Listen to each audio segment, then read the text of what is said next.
Lia Thomas is officially banned from women's swimming as an International Athletics Commission cracks down on transgender athletes. We're going to take a look at the authoritative ruling issued over the weekend. We're going to see how overwhelming the resistance against trans athletes competing in women's sports really is. And stick with me at the very end of this video when I'll reveal the major takeaways from this massive woke defeat. You are not going to want to miss this. Greetings, everyone, patriots all across the world. Dr. Steve here with you.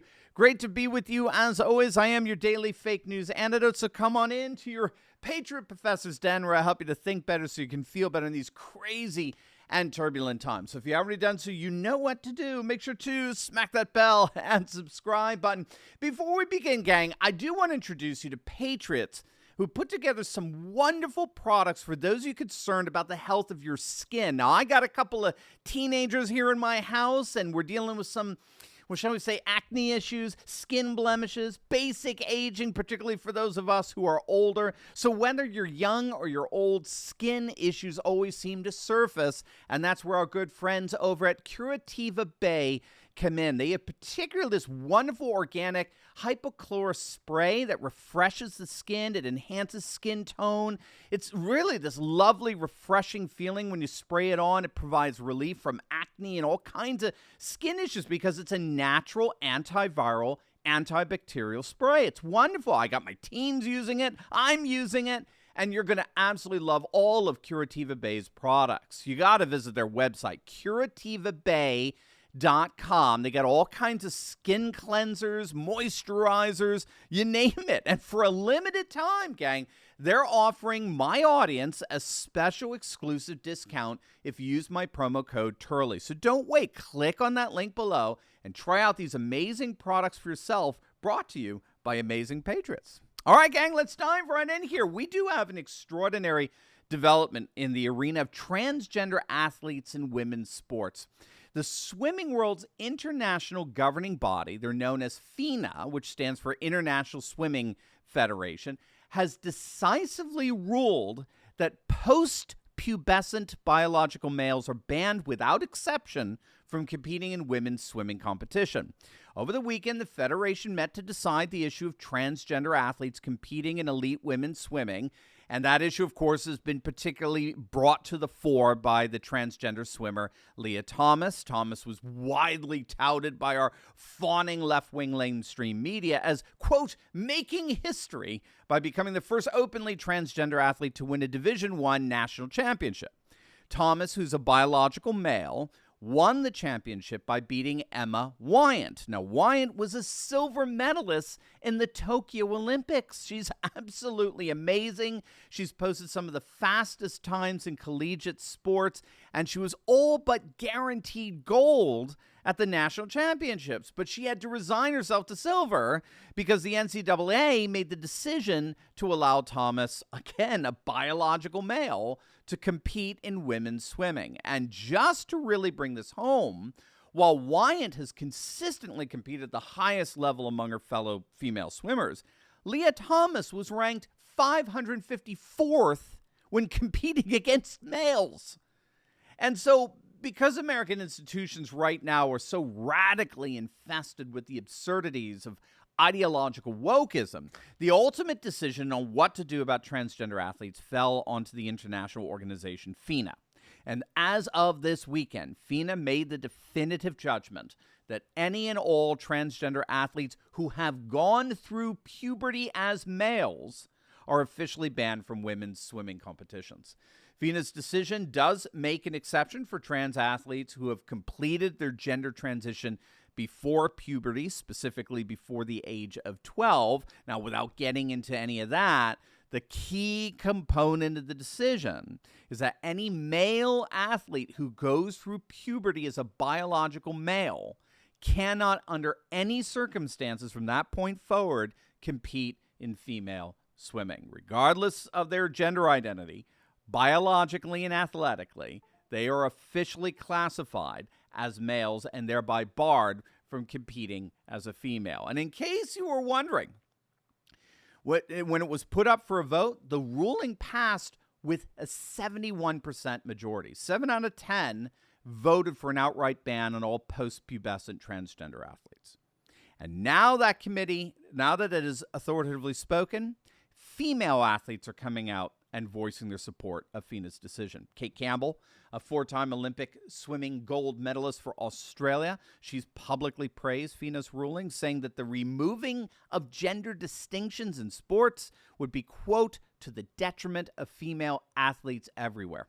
Miranda Devine did the New York Post put in her 2 cents with the headline, "Sanity returns to transgender madness after Lia Thomas' ban by FINA." And that seems to be the overall sentiment here. What FINA did here is they simply slapped women's sports, in this case specifically swimming. They simply slapped the sports institutions and administrators back into reality. And as such, I think there are some very valuable takeaways from all this. First and foremost, while this ruling is specific to swimming, it has obvious ramifications for all female athletic competition and for Olympic competition as well, right? Because this ruling has set a precedent based as it was on a number of testimonies and scientific studies. It wasn't just a whim of a decision. There was a whole presentation from both sides of the issue before the committee, before they rendered their decision. And that's going to give cover for future comparable decisions by other female sports committees. So that's first and foremost. This decision has ramifications for the whole of female sports. Secondly, the fact that this decision was handed down by an international committee with such an overwhelming majority voting to ban transgender athletes from female swimming, 71%, that confirms that the vast majority of the world rejects the radical wokeism that's infected so much of the levers of cultural power in the West. Like we saw earlier this year with the NCAA decision to allow Lia Thomas to basically rob these hardworking, self-sacrificing female athletes from their rightfully earned awards. Our permanent political class elite are so infected with wokeness that we can lose sight of the fact that most of the non-Western world, which is reaching 85% of the world's population, sees this stuff as utterly absurd and frankly morally reprehensible. They just see it as completely out of touch with reality. And so we can expect to continue to see a significant discrepancy between the way American elite institutions like the NCAA rule and how international sports bodies rule. Fortunately, given that most sports competitions are international today, the international bodies have the upper hand, which ironically is an advantage here. But there's a third and even more significant takeaway from all of this. And before we get into that, with woke issues like transgenderism or issues surrounding the 2020 election, we obviously can't say everything that needs to be said on most social media platforms like YouTube. So that's why you need to become a Turley Talks Insiders Club member. Every Monday night, we got a live Q&A with yours truly, as well as some of our special guests like Mike Lindell and Sebastian Gorka. And you get to ask your questions. We talk about everything and anything without any worry of cancel culture. So make sure to click on that link below and sign up to be an Insiders Club member for less than the price of a cup of coffee per day. And I cannot wait to see you every Monday night live.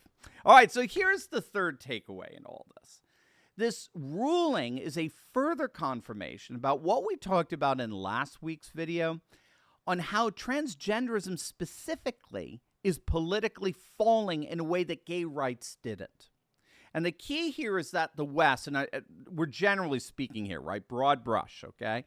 Generally speaking, Western populations are basically libertarian when it comes to most moral issues, right? Do whatever you want as long as it doesn't affect anybody else, right? Do whatever you want as long as it doesn't adversely affect somebody else.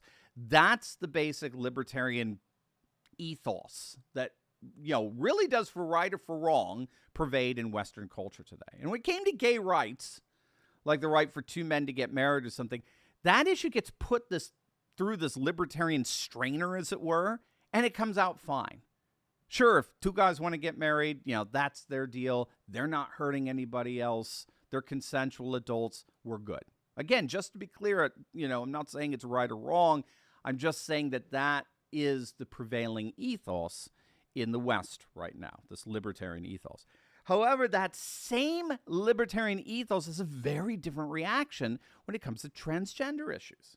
And that's because transgender athletes in particular are indeed adversely affecting other female athletes. Other people are being adversely affected by this. And so the libertarian ethos is violated by transgenderism, as it were. And that's why it's hitting so many walls at this point, transgenderism. It's not because people are transphobic. They're not. That's silly. They're libertarian. They don't care what you do as long as no one else is affected. And that principle, that ethos, is being radically transgressed by trans athletes who are significantly affecting the field of women's sports. So whether we're talking nationally or internationally here, it really is the case that progressive leftist wokeism, at least in the guise of transgender athletics, is more and more hitting what appears to be an absolutely unassailable wall, a border wall, we might say, a very, very secure one, and one that I don't think will be opening up anytime soon. Now, before you go, you'll definitely want to check out my latest video I just uploaded on some of the funniest woke fails ever. It's going to absolutely make your day. You're going to love it. So make sure to click on that link, and I will see you over there. God bless.